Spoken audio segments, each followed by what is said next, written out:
Köyüm tarihi sayılır.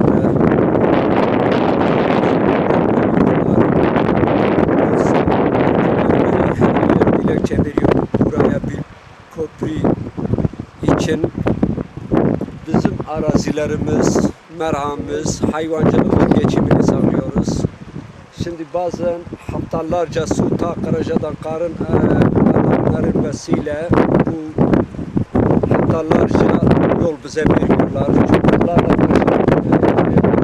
karşıya geçmiş. Çocuklar haftalarca eğitimden kalıyorlar, okula gelemiyorlar.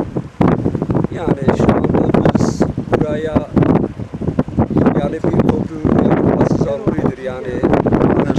Milletvekillerinin gelmesi bize söz veriyor. Yani sözde geçen sene seçimden önce buraya milletvekili adayları buraya topladık, söz verdiler. Geldiler sonra etütünü de aldılar, sonra bir şey çıkmadı. Yani onlar da diyor biz şeyi bekliyor, ödeneği bekliyoruz. Bir sürü 15-20 gün yıldır bekliyoruz yani. Evet, budur yani köprüye ihtiyacımız var. Hayvanlarımız, insanlarımız, karşıda arazilerimiz köprü yüzünden mesela ulaşım yüzünden inan ki çoğu kışın yani çoğu kalıyorlar. Mesela traktörler da geçemiyor yani su çok olduğu için. Gittim traktör sağa kalktı. Geçemiyor traktör.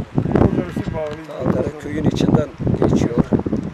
Okul karşı tarafta mıdır? He? Okul. Yok, Köy okulu.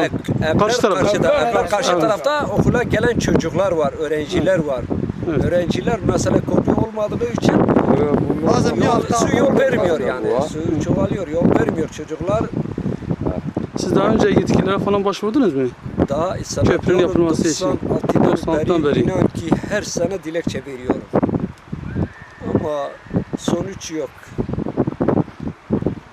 Ödenek yok da deniyorlar. Bu köylere götürme, köydes bir türlü çare bulamıyoruz.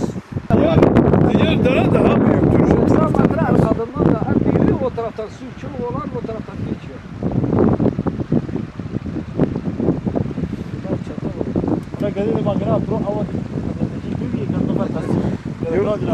O gün de sen geçen gün traktörü gülsen